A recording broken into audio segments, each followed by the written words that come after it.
بسم اللہ الرحمن الرحیم۔ السلام علیکم ورحمۃ اللہ وبرکاتہ۔ جی ناظرین، آج ہم آپ کی خدمت میں حضرت یوشع علیہ السلام کا قصہ لے کر حاضر ہوئے ہیں۔ حضرت یوشع علیہ السلام کا ذکر قرآن مجید میں صرف 2 مقام پر آیا ہے۔ آپ علیہ السلام کا سلسلہ نسب حضرت یوسف علیہ السلام سے جا کر ملتا ہے۔ آپ علیہ السلام کا شمار حضرت موسیٰ علیہ السلام کے خاص خدام میں ہوتا ہے۔ جب حضرت موسیٰ علیہ السلام نے حضرت خضر علیہ السلام سے ملاقات کے لیے سفر کیا تھا تو آپ علیہ السلام حضرت موسیٰ علیہ السلام کے ساتھ بطور خادم کے تھے۔ حضرت موسیٰ علیہ السلام نے قوم میں عمالقہ کے حالات معلوم کرنے کے لیے جن 12 آدمیوں کا وفد تیار کیا تھا ان میں سے ایک حضرت یوشع علیہ السلام تھے۔ حضرت موسیٰ علیہ السلام کے بعد بنی اسرائیل کی نیابت آپ علیہ السلام کے ہاتھ میں آئی اور حضرت موسیٰ علیہ السلام کی حیات ہی میں آپ علیہ السلام امیر لشکر بنا دیے گئے تھے۔ آپ علیہ السلام نے بنی اسرائیل کو خدا کا وعدہ اور نصرت یاد دلا کر جہاد کے لیے ابھارا۔ حضرت موسیٰ علیہ السلام کے وفات کے 28 برس بعد آپ علیہ السلام کا انتقال ہوا۔ آپ علیہ السلام کا ذکر قرآن مجید میں صرف سورۃ کہف رکوع نمبر 9 اور سورۃ مائدہ رکوع نمبر 4 میں ہے۔ سلسلہ نسب۔ مورخین نے آپ علیہ السلام کا نسب نامہ اس طرح بیان فرمایا ہے: یوشع بن نون بن افراہیم بن حضرت یوسف بن حضرت یعقوب بن حضرت اسحاق بن حضرت ابراہیم علیہ السلام۔ آپ علیہ السلام حضرت موسیٰ علیہ السلام کے خاص خادموں میں شمار ہوتے ہیں۔ جیسا کہ گزشتہ واقعات میں مذکور ہوا ہے کہ جب حضرت موسیٰ علیہ السلام نے حضرت خضر علیہ السلام سے ملاقات کے لیے سفر کیا تھا تو آپ علیہ السلام حضرت موسیٰ علیہ السلام کے ساتھ بطور خادم کے تھے۔ کنعان میں جابر اور مشرک قوموں کے حالات معلوم کرنے کے لیے جو وفد گیا تھا اس کے ایک رکن آپ علیہ السلام بھی تھے۔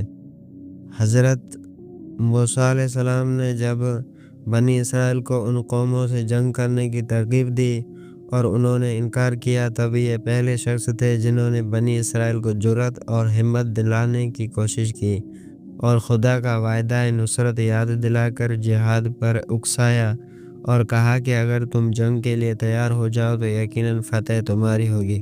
توریت میں ہے کہ حضرت موسیٰ علیہ السلام کی زندگی میں ہی ان پر ظاہر کر دیا گیا تھا کہ حضرت یوشع میرا خاص بندہ ہے اور بنی اسرائیل کے نوجوان اسی کی سرکردگی میں کنعان اور بیت المقدس کو جابر مشرکوں سے پاک کریں گے۔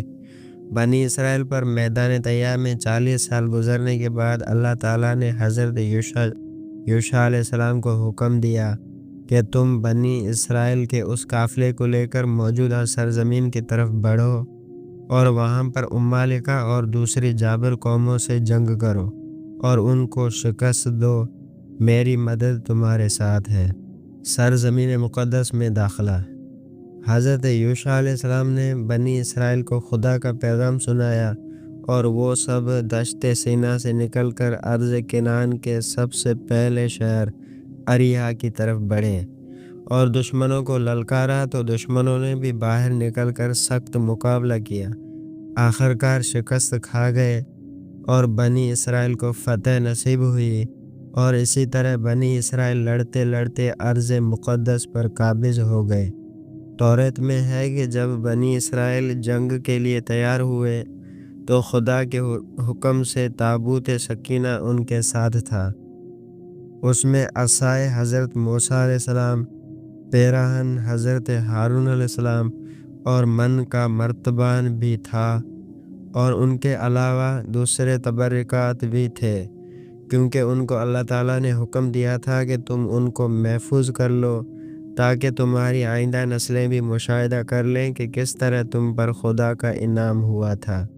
ابن کثیر میں ہے کہ حضرت موسیٰ علیہ السلام نے اپنی زندگی ہی میں ارض مقدس میں جابر طاقتوں کے مقابلے کے لیے حضرت یوشع علیہ السلام کو امیر جیش مقرر کر دیا تھا اور جیش کی روانگی سے قبل ہی حضرت موسیٰ علیہ السلام کی وفات ہو گئی۔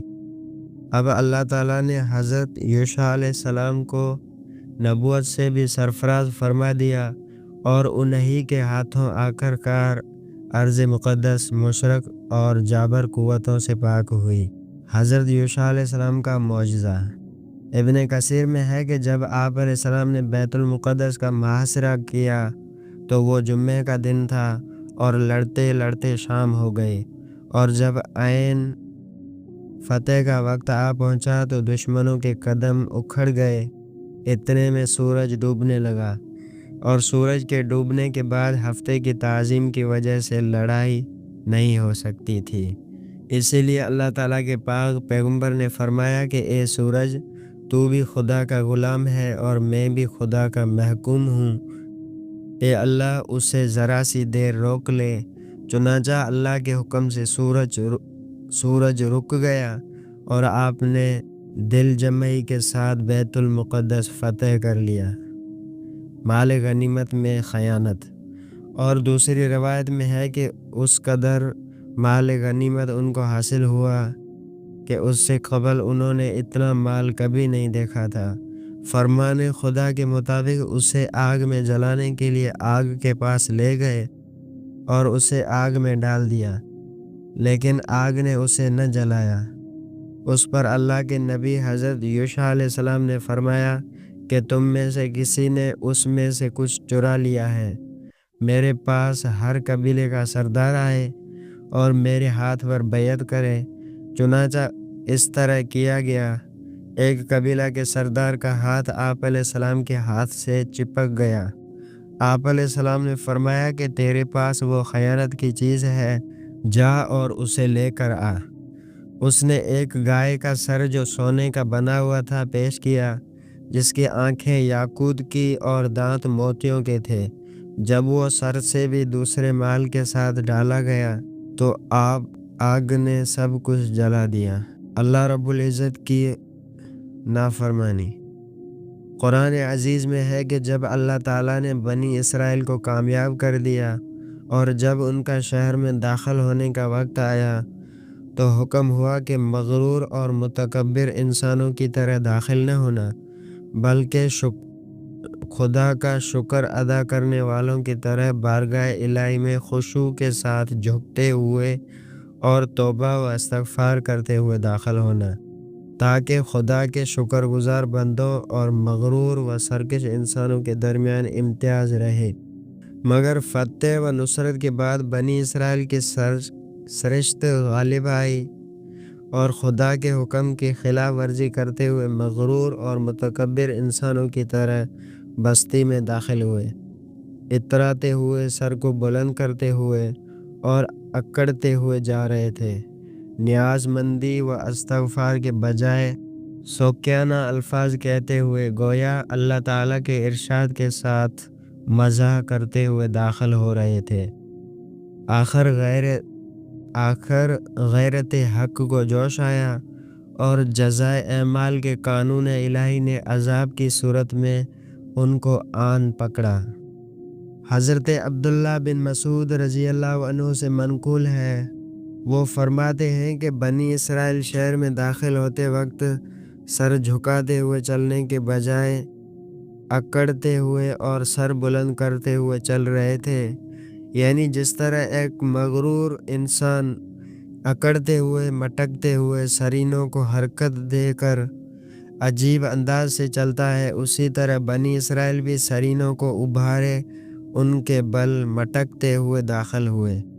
اکثر مفسرین نے لکھا ہے کہ جب انہوں نے یہ حرکت کی تو ان پر طاعون مسلط کر دیا گیا، جس کی وجہ سے ایک دن میں 24,000 آدمی ہلاک ہو گئے۔ یہ عذاب آسمان سے اس طرح نازل ہوا کہ آسمان کے ہر دروازے سے زہر آتا اور ان کے مساموں کے راستے سے ان میں داخل ہوتا اور روح کے مزاج کو فاسد کر کے خون میں سمیت پیدا کر دیتا، جس سے ان کی رگیں اور جسم کے نرم حصے تباہ ہو گئے، یہاں تک کہ طاعون ظاہر ہوا اور اس کا زہر ان کے دل تک پہنچا، جس سے وہ ہلاک ہو گئے۔